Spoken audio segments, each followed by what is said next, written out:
반갑습니다. 지난 주간에 우리는 마지막과 관련된 시간 표현을 주로 묵상하는 가운데 이스라엘의 미래사를 한번 살펴본 적이 있습니다. 그 중에 한 가지 이방인들의 때들, 이방인들의 시기, 이방인들의 기간이란 표현이 들어있는 구절을 살펴본 적이 있지요. 누가복음 21장 24절 이스라엘의 미래입니다. 예루살렘은 이방인들의 때들이 찰 때까지 이방인들에게 밟히리라 라는 표현이 있었습니다. 거기서 말한 이방인들의 때들이 뭐였습니까? 유대인들이 이방인들한테 짓밟히는 그런 기간. 다시 말해서 이방인들이 하나님께 불복하면서 설치는 기간을 말했죠. 근데 이 기간의 시작이 언제였습니까? 과거에 남북으로 갈라졌던 그런 이스라엘이 그 남쪽 유다가 저 바빌론 왕 느부갓네살, 네부카드네자르 그러죠. 그 왕한테 멸망당해서 포로로 잡혀간 그때부터 우리 몸 변화시키러 데리러 오시고 나서 7년 뒤에 다시 예수님 지상 재림하시잖아요. 심판하시러 이스라엘 회복시켜주러. 바로 그때까지의 기간을 말했습니다. 하나님이 더 이상 참아주시 못할 정도로 이방인들의 불법과 폭력, 즉 죄악이 충만하면, 가득 차면 바로 그때 심판하신다는 표현이었었죠. 그런데 로마서 11장 25절에 따르면 불행하게도 이방인들의 충만이 오기까지 주의하라고 그랬죠. 뭐 이방인들의 수가 차기까지가 아닙니다. 그냥 이방인들의 불법과 폭력과 죄악들이 하나님이 참지 못할 정도로 꽉 들어 찰 때까지, 즉 지상 재림 전까지 말입니다. 이스라엘에게 부분적인 눈먼 현상이 일어난다는 것이라. 이스라엘이 하나님을 제대로 모르게 된다 이 말입니다. 이런 일들이 다 나중에는 해결된다는 그런 말씀이었습니다. 오늘 이 시간에는 이스라엘의 미래 역사가 아니라 과거 역사를 좀 살펴보고자 합니다. 오늘 말씀에는 여러 가지 지역 지명이 등장하고 하니까 참고적으로 현대 중동 지도를 인쇄물 맨 윗 상단에 보여드렸습니다. 그걸 참고해서 자주 보면서 오늘 말씀을 듣기 바랍니다. 먼저 우리가 인류 초기 역사를 한번 생각해 봅시다. 지금으로부터 약 6,000년 전의 인물인 첫사람 아담, 그 아담에서 노아를 거쳐서 아브라함에 이르기까지 그게 한 2,000년 정도 됩니다. 그 인류 초기 역사는 오늘날의 중동 지역, 그 지도에 보시면 터키, 지금 국명이 바뀌었죠? 튀르키예라고. 또 그 남동쪽, 동쪽 밑에 남동쪽, 그리고 시리아라고 돼 있죠? 그리고 오른쪽에 이라크라고 돼 있죠? 주로 그 지역을 배경으로 하고 있습니다. 그 지역을. 이 성경에 따르면 첫사람 아담의 활동 지역이 창세기 2장 보면 에덴이라고 돼 있어요. 에덴.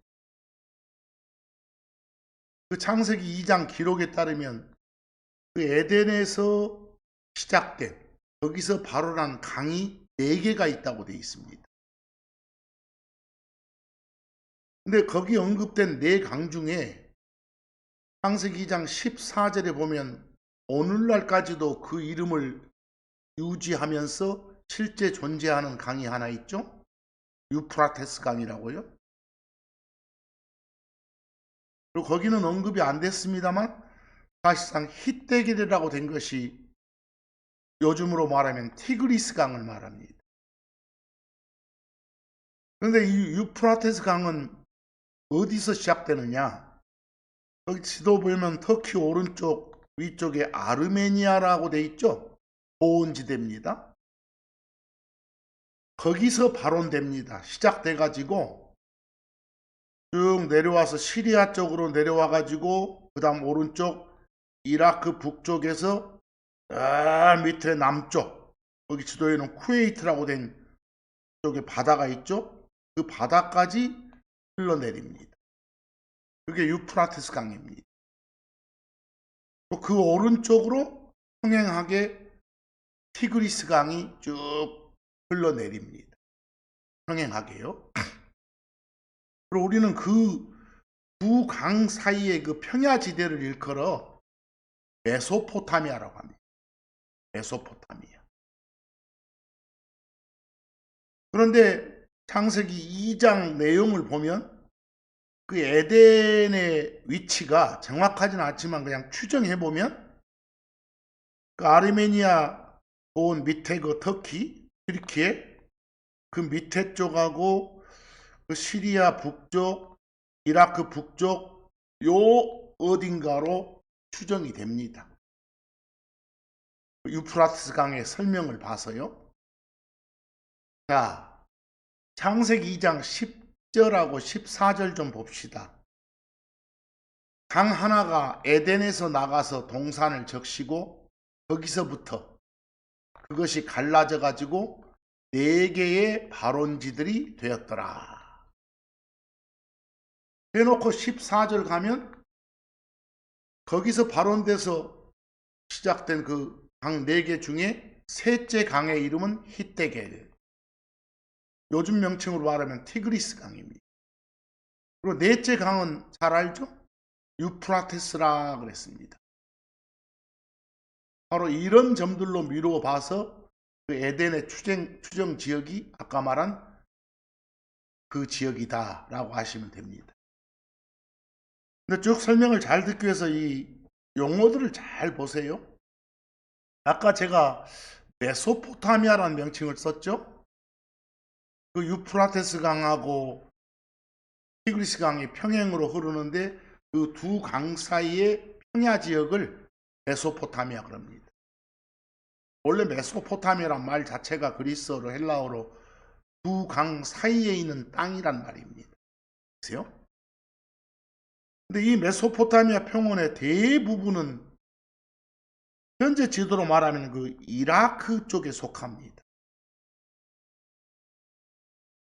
근데 그 메소포타미아 평원의 저 남부 쪽이 쿠웨이트라고 적힌 부분의 그 바다 쪽하고 연계된다고 그랬죠. 거기서 끝나거든요. 거기서. 그럼 그 남부 쪽 바다 보면 바빌론이란 도시도 나옵니다. 그럼 바빌론 좀 위쪽에 가면 이라크 현재 수도 바그다드가 있고요. 그리고 바빌론에서 더 그 바다 쪽으로 밑으로 내려가면 아브라함의 고향인 우르라는 도시가 나옵니다. 우르라는 도시. 그리고 하나 참고하실 것은 그 바빌론과 우르라는 그 도시가 있는 그 지역 전체를 갈대아라고 부릅니다. 갈대아. 그래서 성경에는 우르를 갈대아의 우르 또는 갈대아인들의 우르라고 표현하기도 하죠. 그리고 갈대아는 그 지역의 이름이고 그 지역에 사는 사람들, 민족이 갈대아인들입니다. 나중에 가면 이 사람들이 주축이 돼가지고 그 바빌론 제국이 만들어집니다. 그 사람들이 중심이 돼가지고 셈족들이죠. 그래서 성경에 보면 갈대아인들의 땅 그러면 그 갈대아의 그 우르와 바빌론이 그 포함된 그 지역을 말하는구나 이 정도로 아시면 됩니다. 그래서 유프라테스 강하고 오른쪽에 티그리스 강이 쭉 흐르면서 마지막으로 만나는 그 끝쪽에 평야지대를 말하는구나, 이렇게요. 그래서 그 네부카드네자르, 그 일명 느부갓네살, 이 왕을 바빌론의 왕 이러기도 하고 그 갈대아의 왕 이렇게 표현하기도 합니다. 그 다음에 한 가지 더 지도상 참고할 것이, 여기 유프라스 강과 티그리스 강이 끝나는 지점, 그 바다, 쿠웨이트 쪽에 바다 있죠? 그 바다를 일컬어 만인데 만, 요즘에는 어떤 사람은 페르시아만 그러고 어떤 사람은 아라비아만 그러고 어떤 사람은 걸프만 그러죠. 다 같은 데를 말합니다.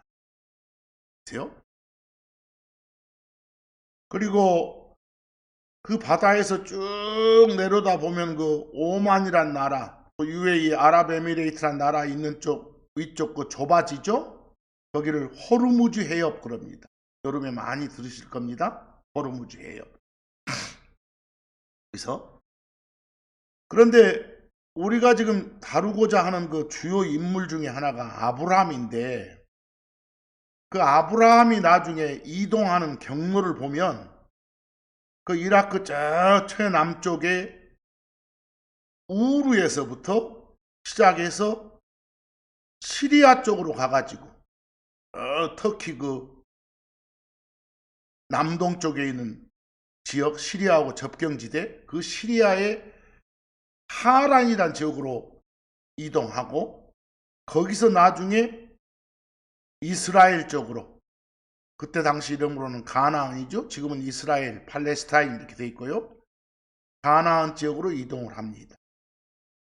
그래서 우리가 참고적으로 그 아브라함의 씨에서 비롯된 그런 민족들을 일컬어 히브리인 이 말 듣죠. 히브리 이 말은 강을 건너온 그런 사람을 말합니다. 유프라테스 강을 건너서 이동한 사람이다, 그래서 만들어진 민족이다 해서 히브리인 이렇게도 하고, 또 나중 가면 아브라함의 씨 중에서 그 야곱, 이스라엘이라는 이름으로 개명됐죠.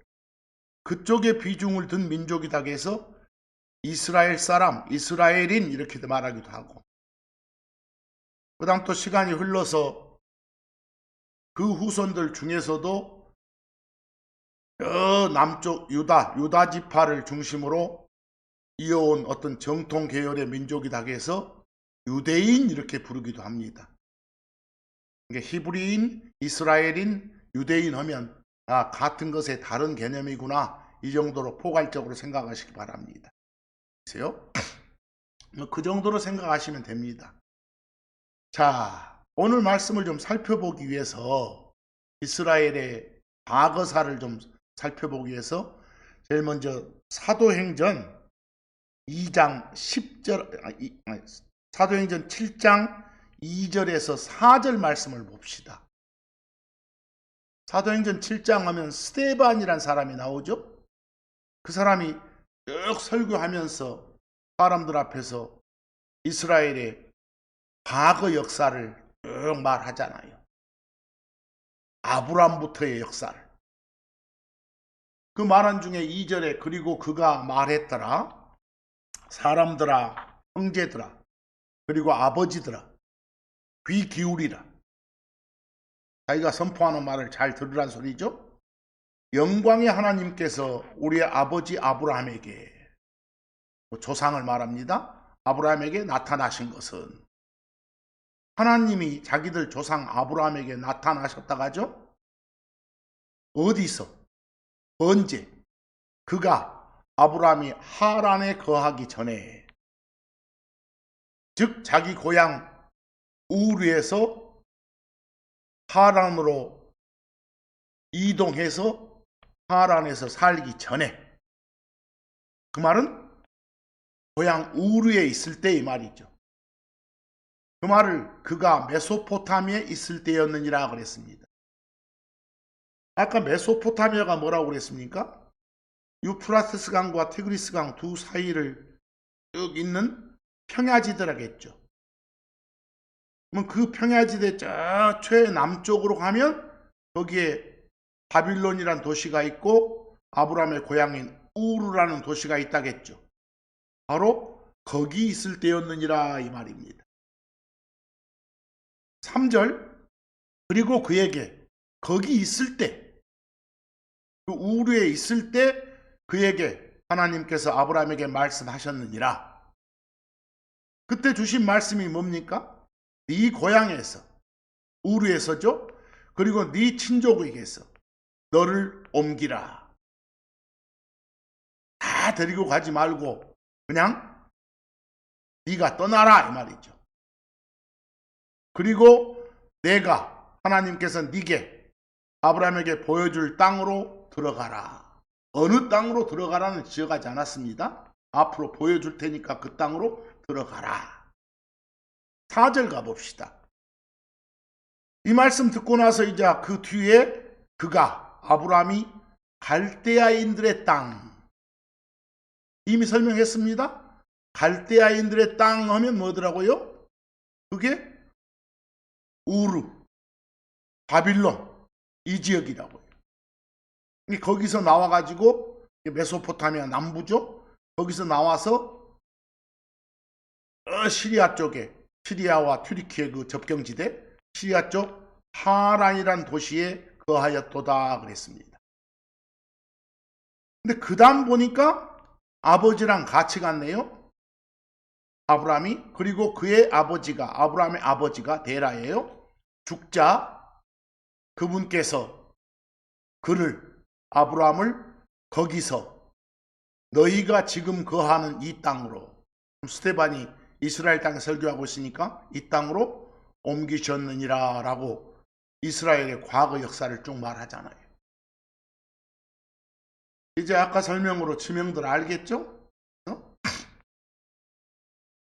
그리고 하나님이 말씀하셨던 이 약속사항은 이때 말씀을 줬지만 나중 하란을 떠날 때 다시 또 확증하십니다.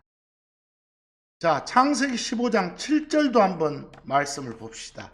그리고 그분께서 그에게 말씀하셨더라. 즉 하나님께서 아브라함에게 말씀하셨더라. 나는 네게 이 땅을 주어, 벌써 네게 이 땅을 줬다 그 말은 가나안 땅에 들어와 가지고 주신 말씀 같네요. 그걸 상속케 하려고 너를 갈대아의 우르에서, 그 표현 아시겠어요?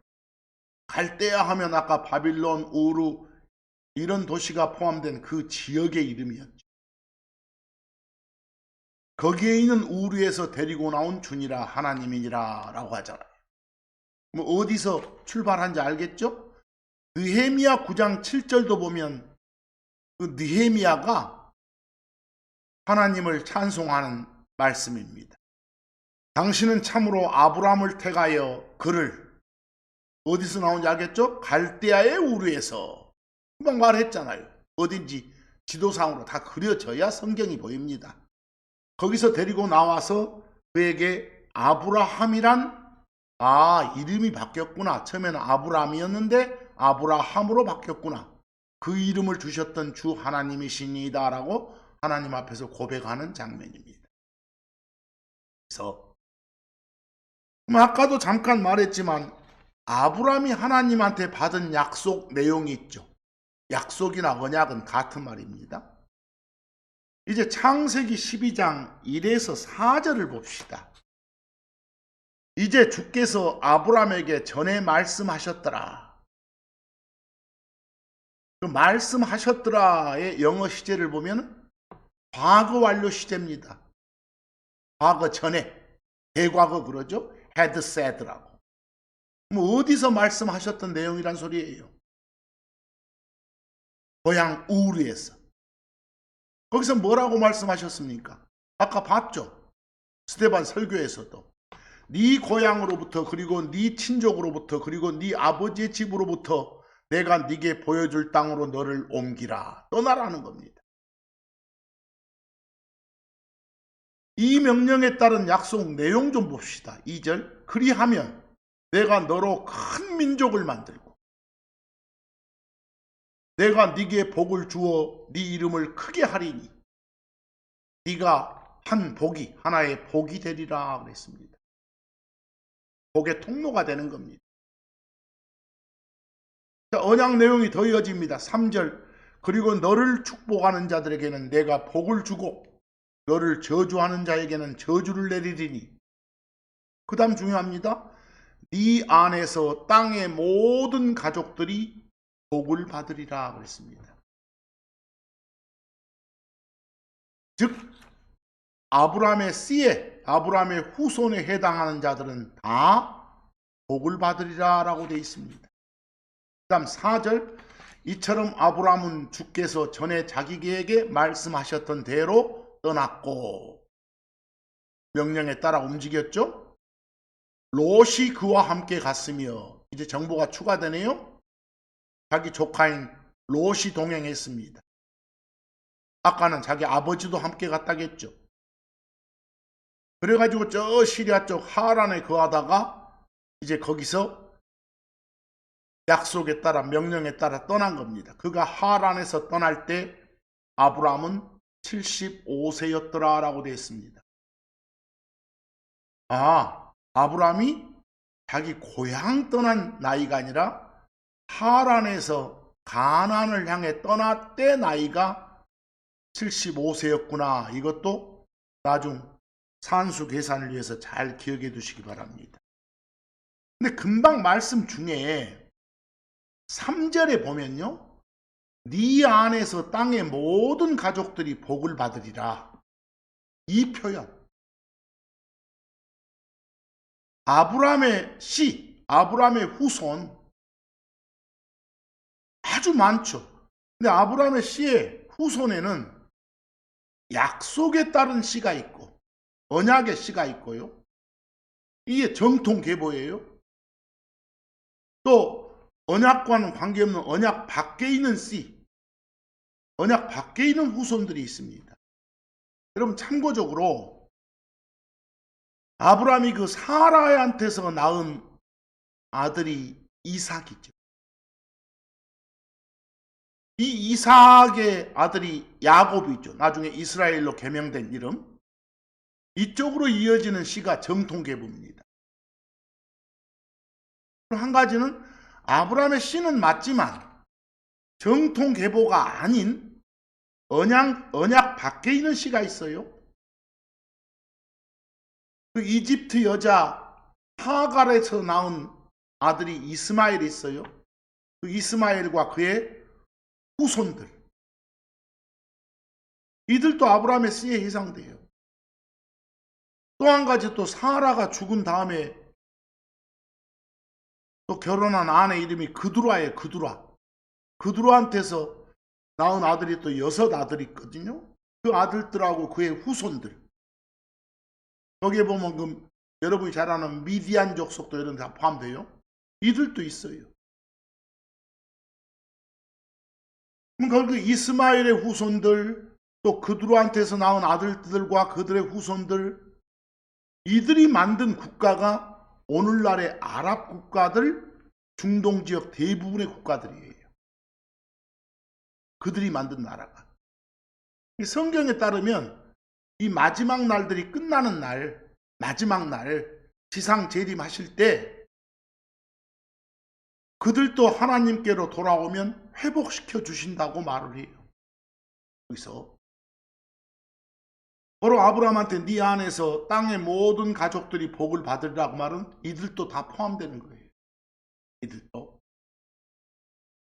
그 이삭에서 야곱으로 이어지는 그런 정통 계보들만 말하는 건 아니에요. 그것도 참고적으로 좀 아시기 바랍니다.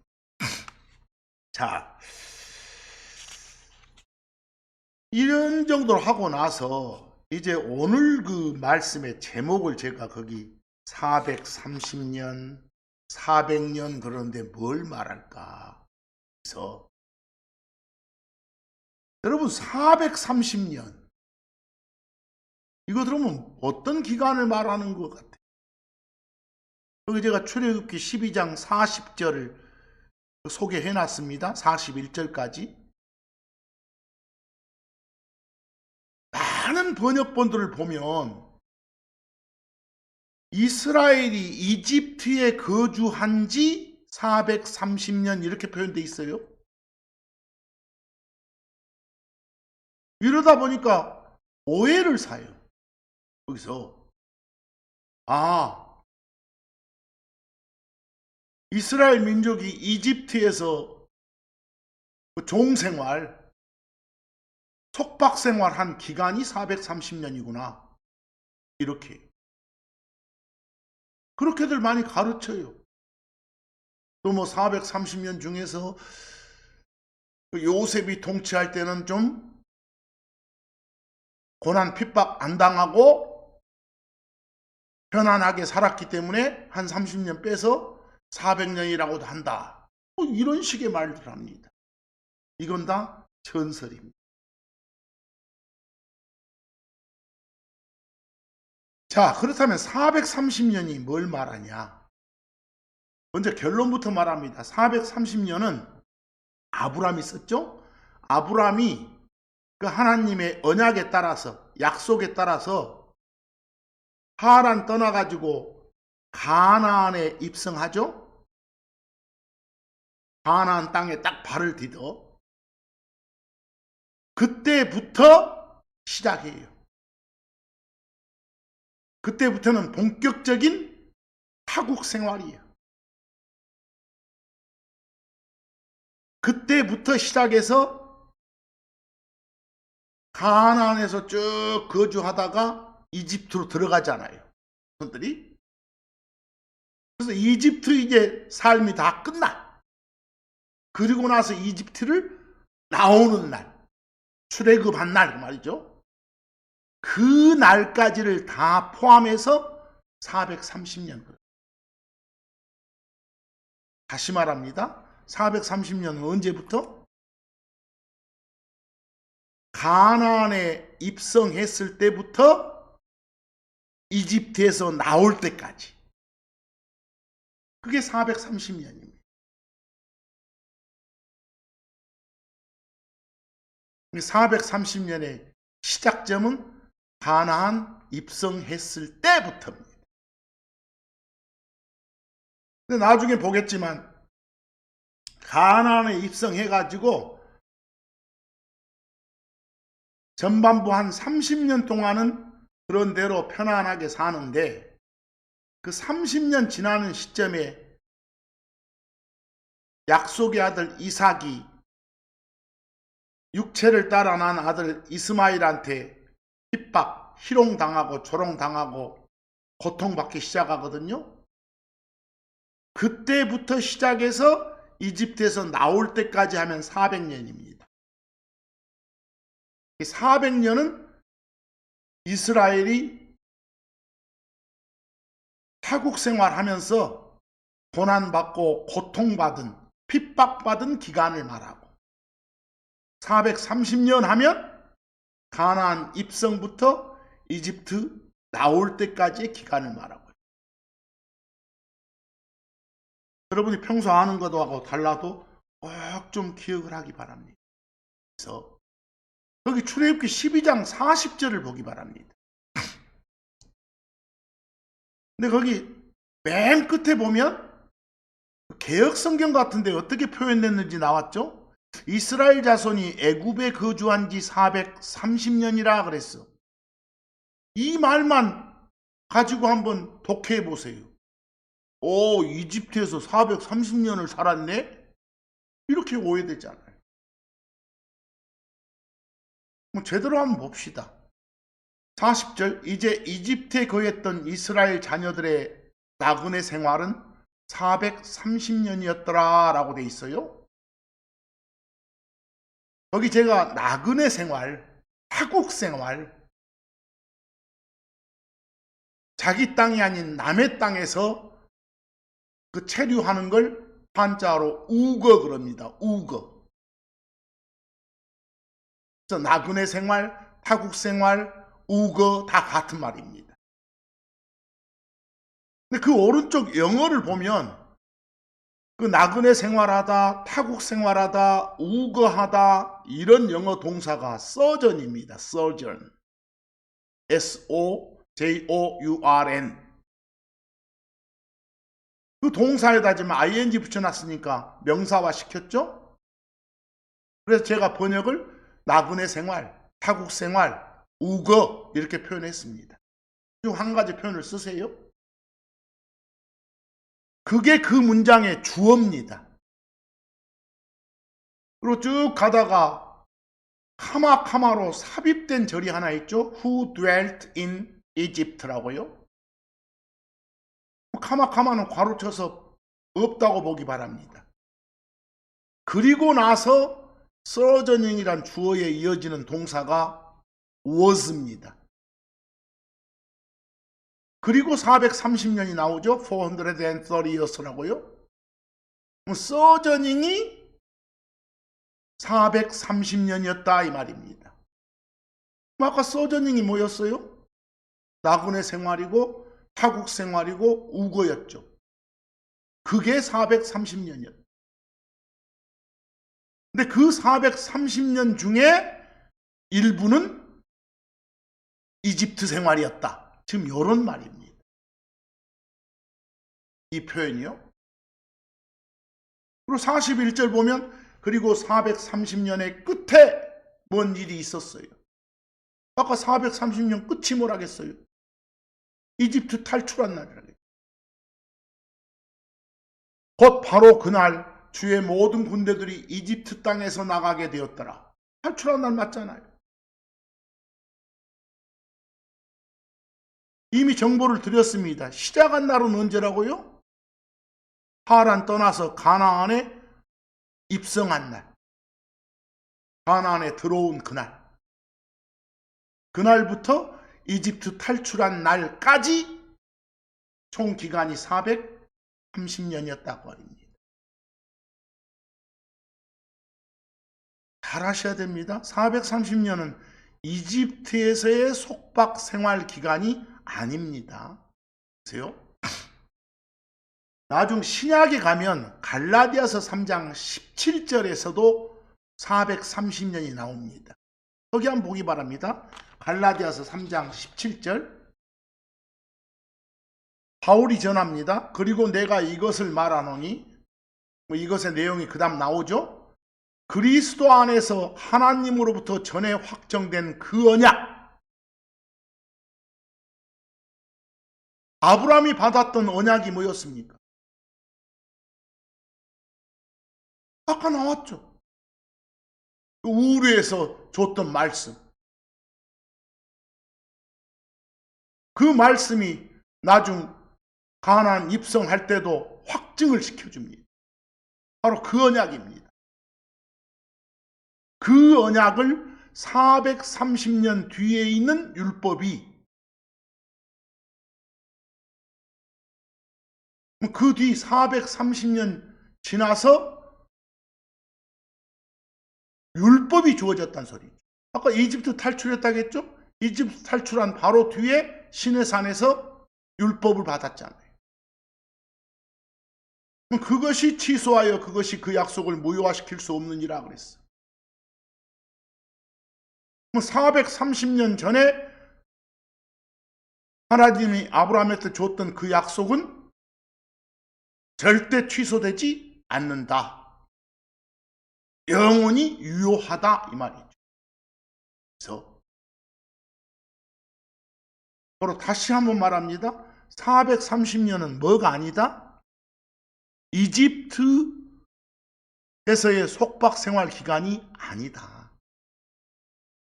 가나안 입성부터 이집트 탈출까지의 전체 시간을 말한다. 그렇죠? 이걸 잘 아셔야 됩니다.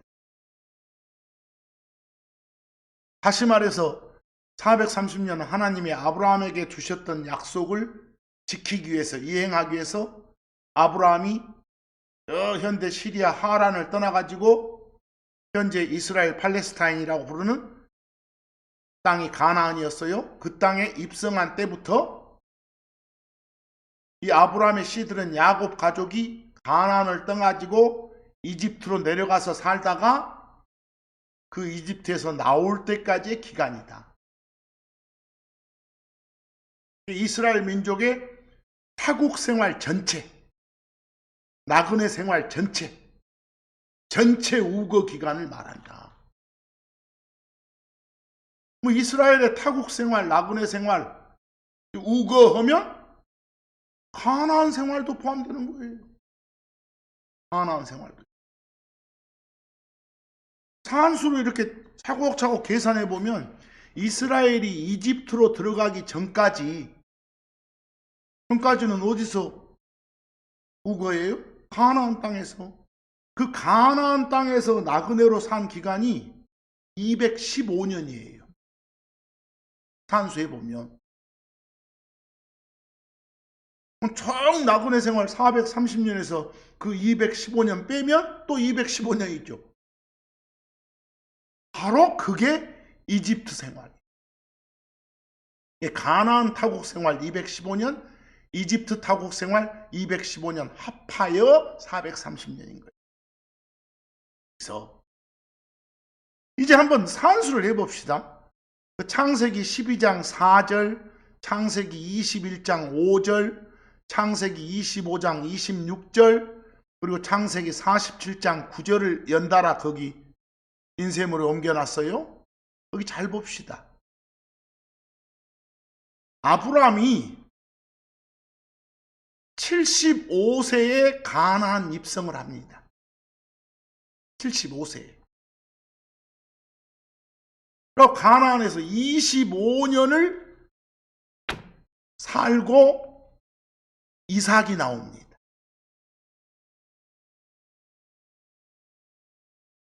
그리고 그때 낳은 이삭이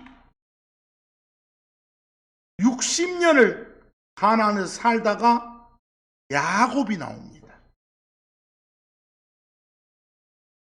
그 후에 야곱은 가나안에서 130년 살고 난 다음에 이집트 총리하고 있던 요셉 그 아들 초청받아서 이집트를 방문합니다. 그러니까 이스라엘 민족이 가나안 생활할 기간은 뭐요? 입성해서 이삭 낳기 전까지 25년간. 그 다음에 이제 낳은 이삭이 야곱 낳기까지 60년간. 85년이죠? 그리고 나서 또 그 야곱이 저 이집트 들어갈 때 나이가 130살이니까 130년은 살았단 소리 아닙니까? 그럼 다 합하면 215년입니다. 그렇죠? 그럼 봅시다. 창세기 12장 4절. 이처럼 아브라함이 주께서 자기에게 말씀하셨던 대로 떠났는데, 과거사죠? 롯도 그와 함께 갔더라. 조카도 데려갔죠? 그리고 그가 하란에서 떠날 때 아브라함은 75세였더라. 일단 가나안 입성한 나이가 75입니다. 창세기 21장 5절. 그리고 그의 아들 이삭이 그에게 태어났을 때 아브라함은 100세였더라. 이삭 태어나기까지 지금 25년 가나안 생활이죠? 75세 나왔으니까. 창세기 25장 26절. 그리고 그 뒤에 그의 형제가 나왔는데, 야곱 출생을 말합니다. 그의 손이 에서의 발꿈치를 쌍둥이 낳았죠? 잡았으므로 그의 이름이 야곱이라 불렸으며, 그녀가 그들을 낳았을 때 이삭이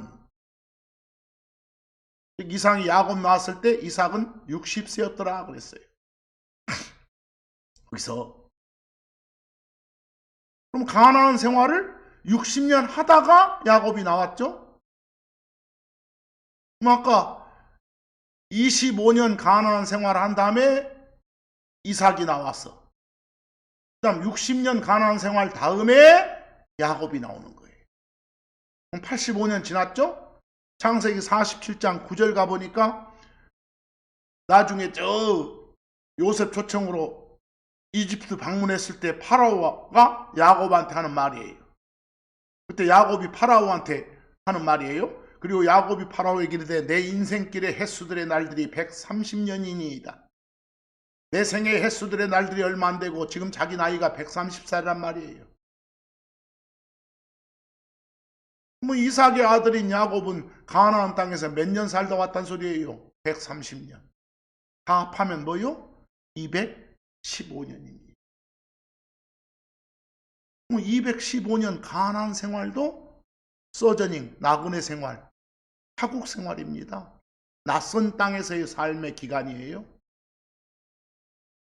뭐 총 기간은 아까 몇 년이었고 430년이었고 기억나시죠? 그놈을 둘로 쪼개보면 가나안에서의 생활이 215년, 이집트의 생활이 215년.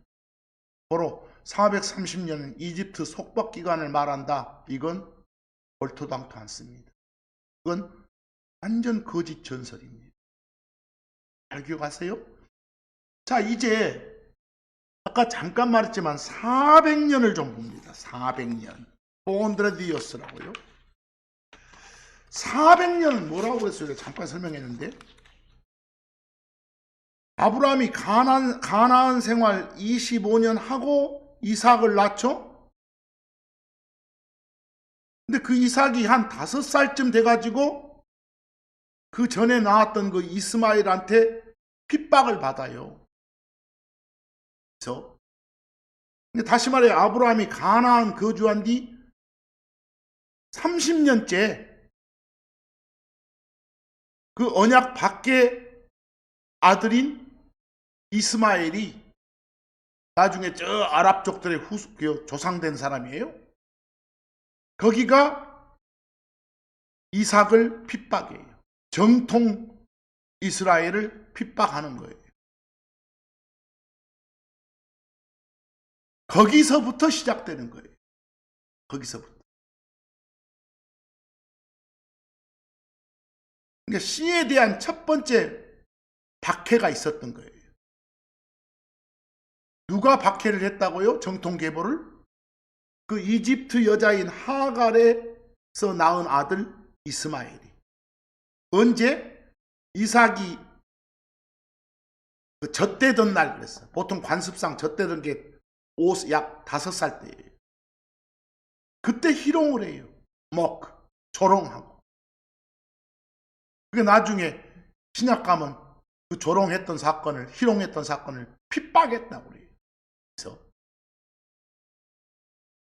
근데 그건 단순한 형제간의 다툼이 아니라 나중에 신약에 따르면 육체를 따라 태어난 자가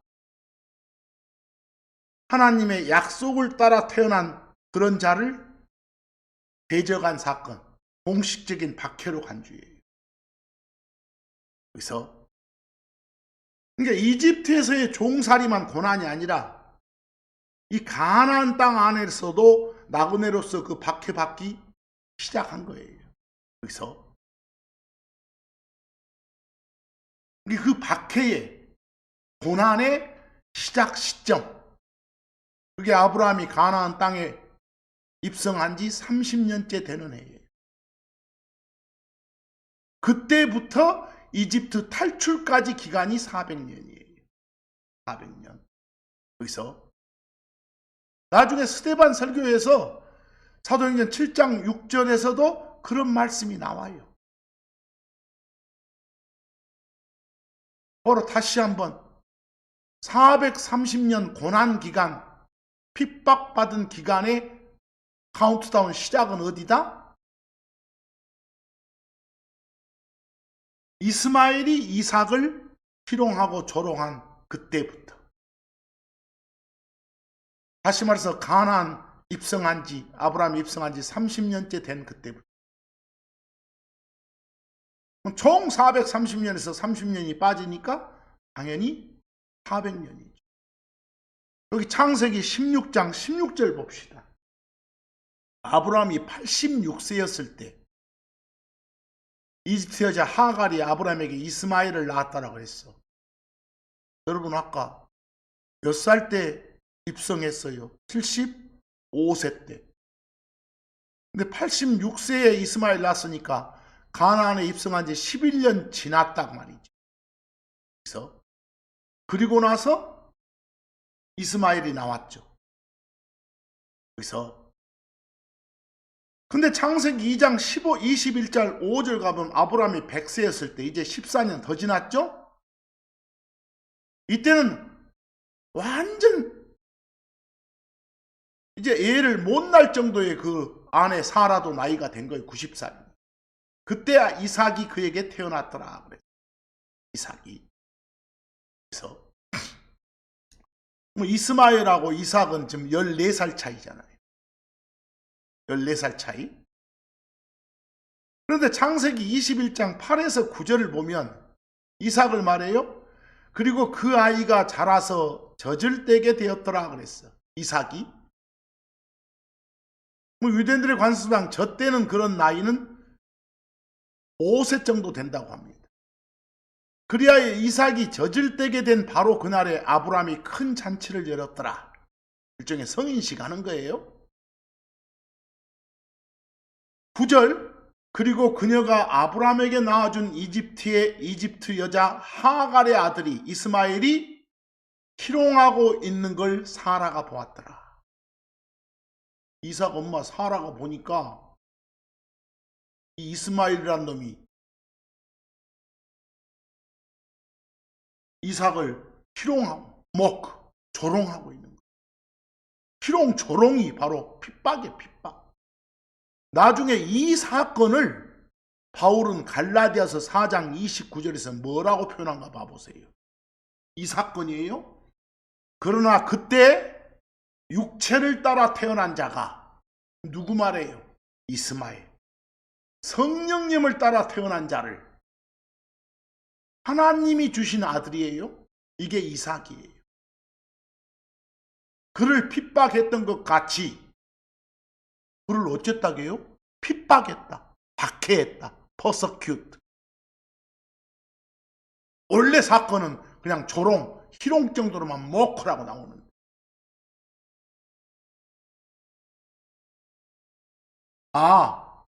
그러면 바로 그때 그 사건 이스마엘이 이삭을 조롱하고 희롱했던 그 사건이 바로 박해했다라고 표현하구나. 그 사건 있을 때부터 이집트 탈출할 때까지를 뭐라고요? 400년이라고. 그리고 사도행전 7장 6절에 스데반 설교에서도 내용이 나와요. 거기 봅시다. 그리고 하나님께서 이같이 말씀하셨더라. 아브라함한테 그의 씨가 낯선 땅에 체류하리라. 타국 생활하리라고.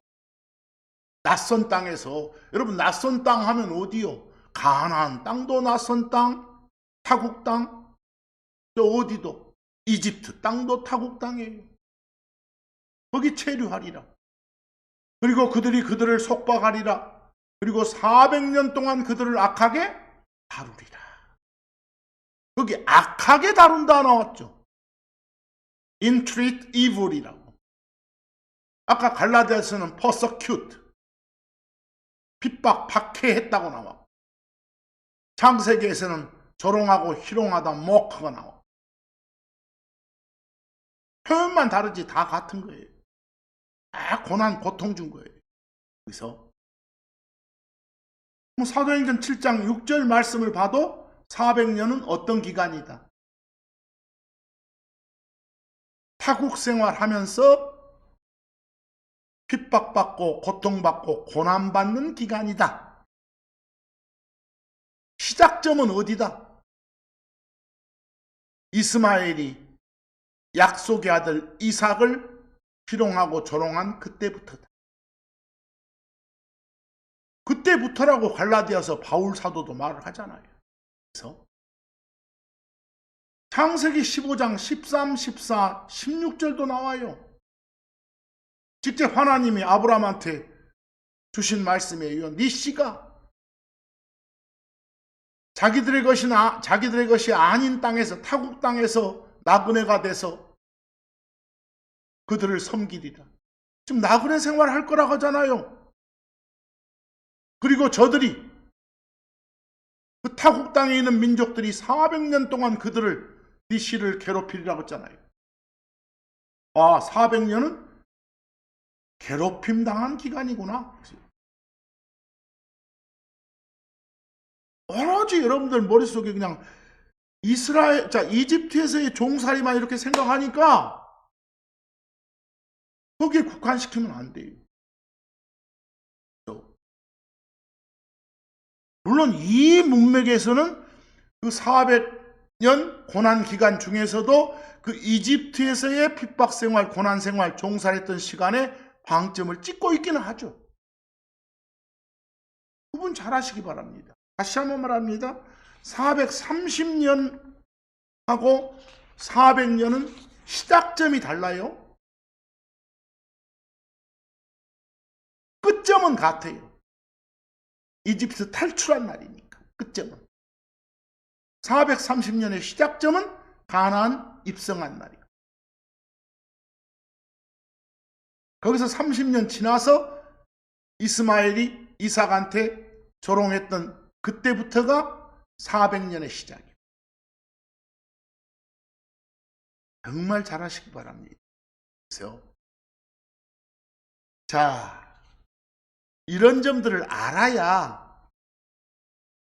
바르게 알아야 하나님을 바르게 섬길 수 있어요. 막 거짓말 치고 하나님 말씀을 설명해봐야 뭔 소용이 있습니까?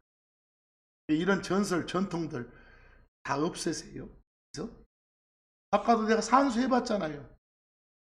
그 타국 생활, 나그네 생활, 우거를 말하면 이집트에서의 타국 생활만 말하면 안 된다. 가나안에서의 타국 생활도 타국 생활이니까. 총 430년인데 그중 계산해봤잖아요. 가나안 생활은 분명히 산수적으로 215년이었잖아요. 이집트에서의 타국 생활은 계산 안 해봐도 430에서 215 빼면 또 다른 215다. 그게 뭐가 어렵습니까? 그 정도 아시면 되겠죠. 근데 한 가지 참고적으로 마지막으로 하나 그 산수 하나 좀 해보고 넘어가려합니다. 그 야곱이 나중에 이스라엘로 개명해서 이름 바꿔줬죠. 야곱이 그 이집트에 들어간 게 창세기 46장에 나오거든요. 그 이집트에 들어갔을 때 야곱 나이가 아까 파로 앞에서 자기가 130년 살았다 하잖아요. 130대 때 들어갔잖아요. 가나안에서 130년 살다 들어갔잖아요. 지 나오기 전에 가나안 땅에 살던 자기 아버지는 60년을 살다 자기를 낳았고요.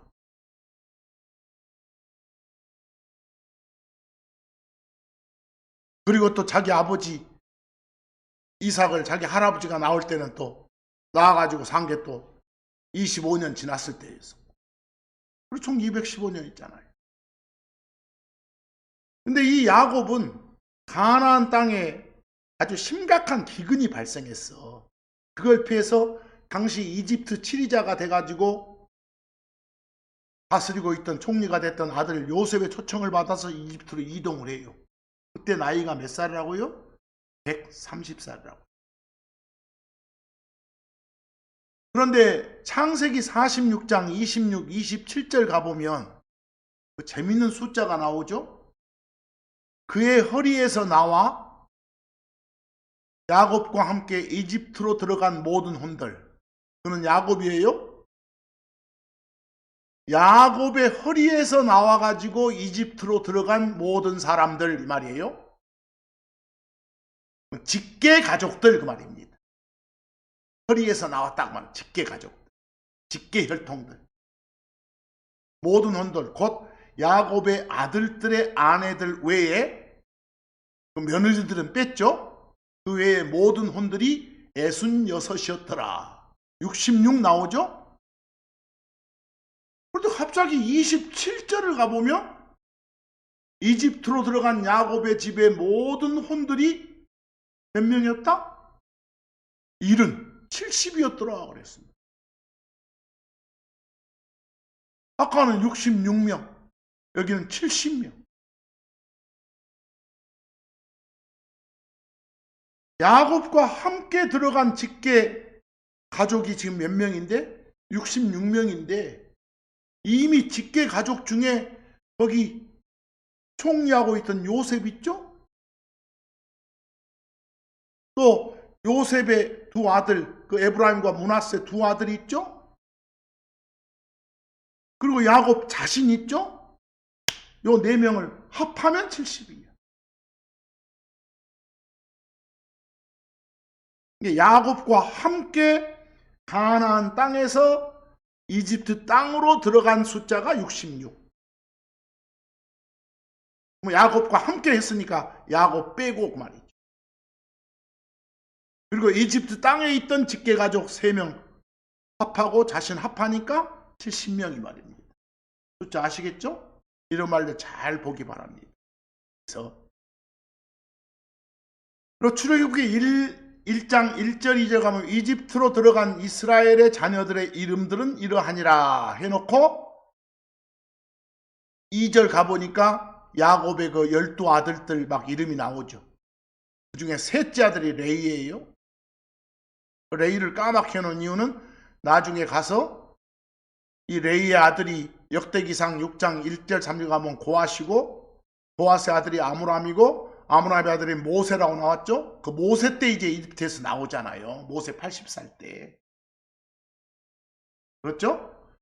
거기도 이집트로 들어간 본 주류가 지금 자기 아들들이랑 같이 갔으니까, 특히 나올 때는 모세 쪽으로 레이 지파에서 나왔으니까 그냥 레이부터 계산해보면 쉽죠.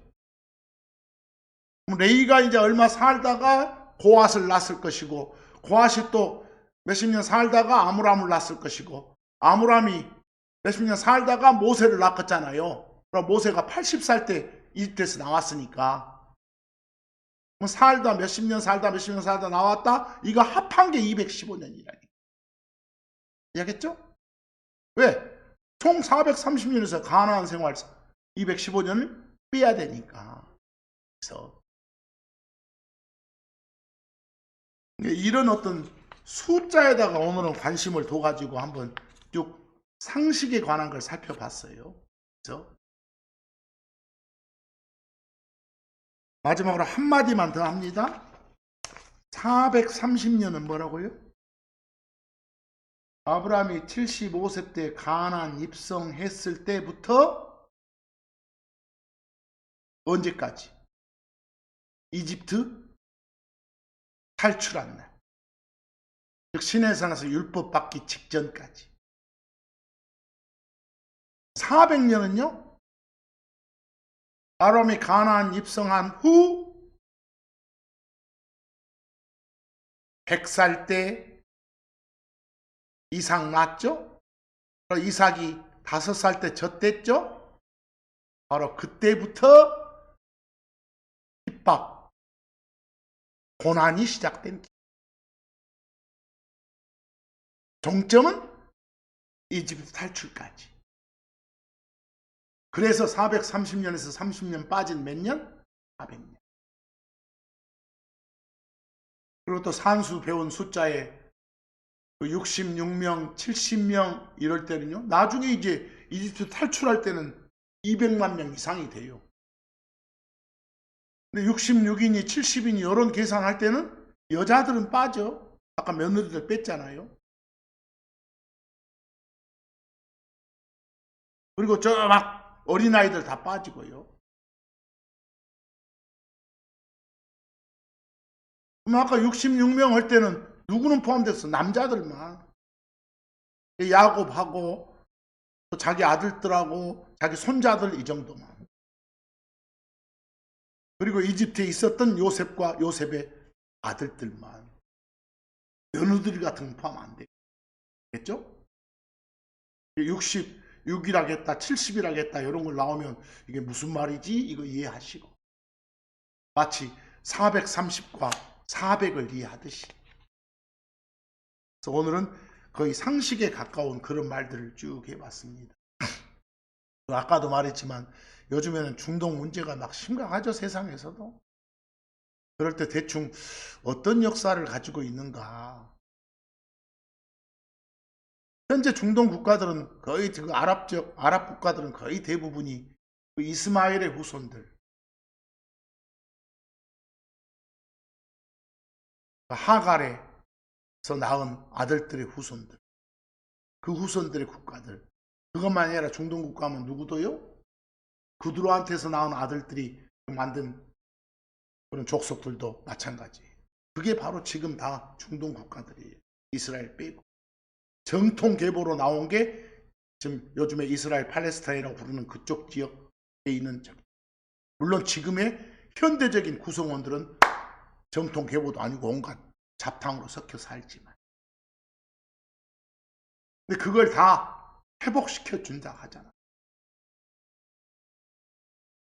그 이방인들의 때가 끝날 때. 그 이방인들의 때가 찬다는 말은 여러 차례 말했지만 수가 찬단 말이 아니라는. 바르게 알아야 하나님 바르게 섬길 수 있다는 그런 생각 가지고 한 주간 하나님께 충성하는 여러분과 제가 되기를 간절히 바라면서 오늘 말씀 여기서